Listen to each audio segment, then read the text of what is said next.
When we think about the Arctic, images of rolling, treeless tundra often come to mind. But the community of Gwich'in is nestled in the spruce trees of the Mackenzie River Valley. It's here where we meet Julie Andre in March, just as the daylight is finally returning to the region and the daytime temperatures still hover around -30. Julie is a single mother and a residential school survivor, but she doesn't let that keep her from spending time with her family out on the land at their off-grid hunting camp. Julie and the women of her family know the importance of survival and mastering of skills in order to keep them independent in the harsh Arctic climate. Chain free.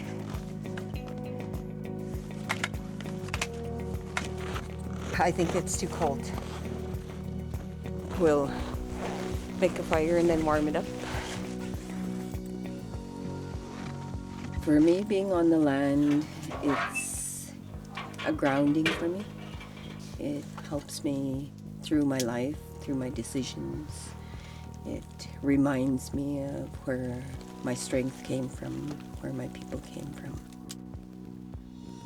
It has really shaped me in many ways that if I weren't out there, I would not be probably the person I am.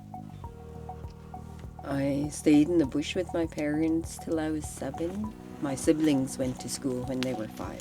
They were concerned that it was too rough of an environment for me. They asked my parents not to send me to school. So I didn't go until I was 7.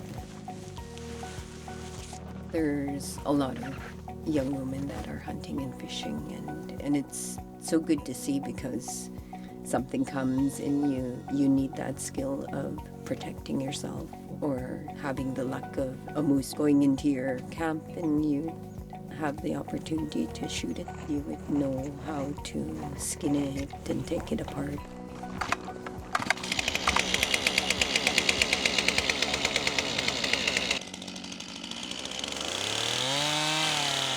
There's so many ways of doing it right, and what might work for me may not work for the next person.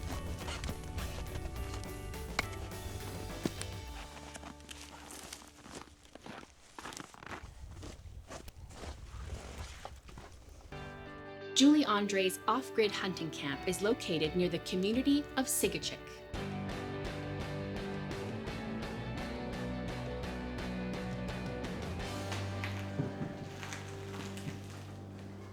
I always think about rabbit's head, how big you think it's gonna be. Usually you just put your fist. Me and my mom, we had a snare line.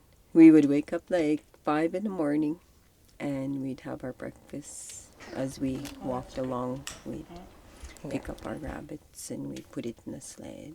We'd come back to the cabin probably around lunchtime. This was one way that we made a bit of money for groceries in the wintertime. Okay, We are ready to go. ready to go set some snares. When I was done school, I just felt that something was missing. So I would go out on the river in my boat just to drive up the river and be out there and connect with the water and the land, which was really helpful in my journey to learn my culture back after being in residential school. Yeah, you could probably set one right here. Good sign of lots of droppings and lots of tracks. Looks like they've been coming around every day.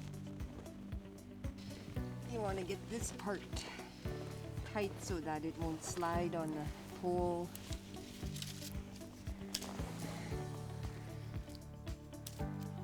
And then you would take these, take twigs and block the side so he don't go this way.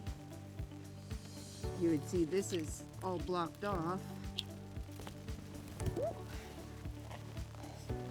And then you come back this way. And you got to make sure your snare is. See, it's a little twisted. Sometimes it's good just to like throw some willows here and there because they want to eat it, huh? That's their food.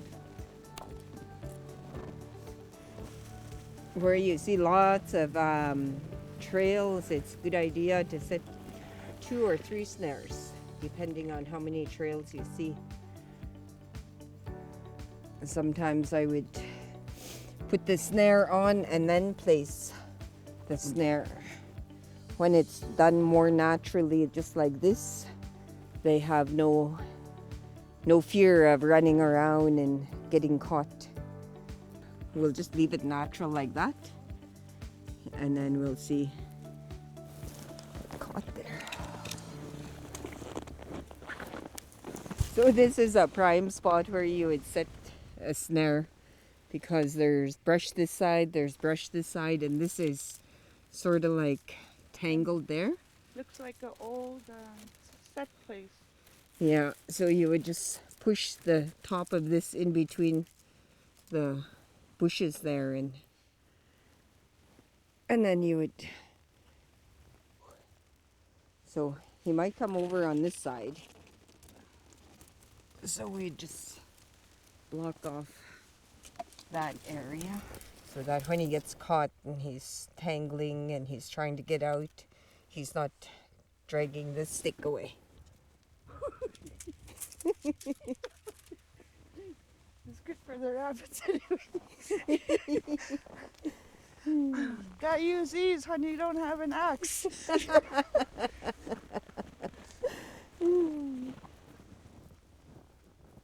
Oh, there's a trail right there.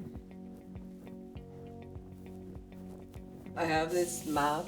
It's of our old trails and Gwich'in words. In the summer, we would use the Mackenzie for our travel route, but in the winter, there's a cut line back here. We used to travel this by dog sled all the time before there was skidoos. It would probably be about 6 to 8 hours because it took like all day. We would winter out at Hiluk and on the north side because the caribou would go in around here. So we'd travel out there and we'd live out there while my father trapped. We kind of sort of followed the animals. Come springtime, we would start coming back to the Mackenzie River. Just living out there year-round, we had everything we needed. All we came to town for was like butter and sugar and dry milk. I'm a single mother. I had twins 21 years ago. 17 years later, I had a little boy, and he comes out with me every chance he gets. You be careful, okay? So when we were small, my mom would always give us a piece of meat and let us be involved. That way we got to know how to cut meat. I was about probably 5-6 years old with a butter knife. When we do have caribou, we cut it all sorts of different ways so that we have a variety of cooking options. But today, we're just gonna make a traditional fry meat. Mom, I'm baking baked meat. Oh, that's great.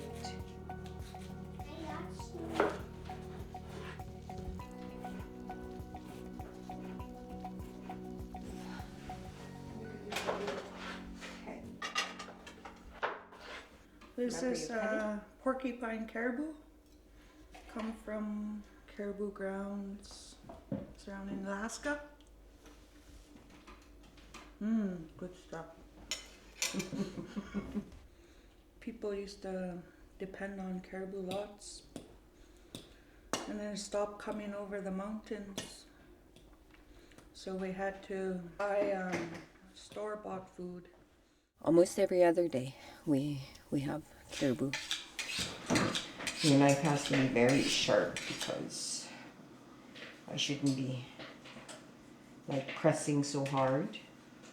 A lot of times my dry meat just be this small, but I always say it doesn't matter how it looks, it always tastes the same. If we're late for dinner or if we're too long on the trail, we'd always have a little Ziploc of dry meat or dry fish. I'm just gonna do one slice, like so. And then I'm gonna flip it over. Now I want my hand to be here while I'm cutting.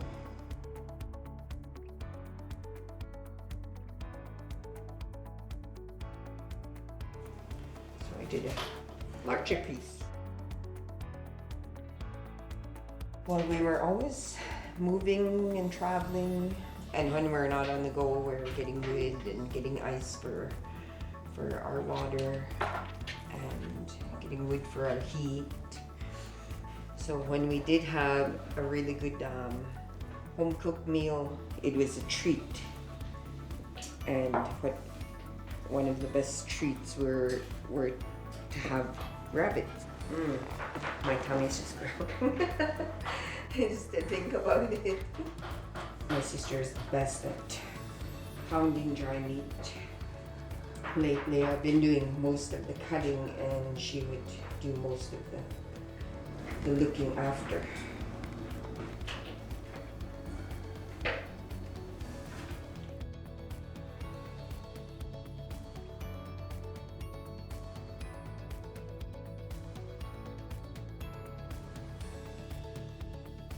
Teamwork!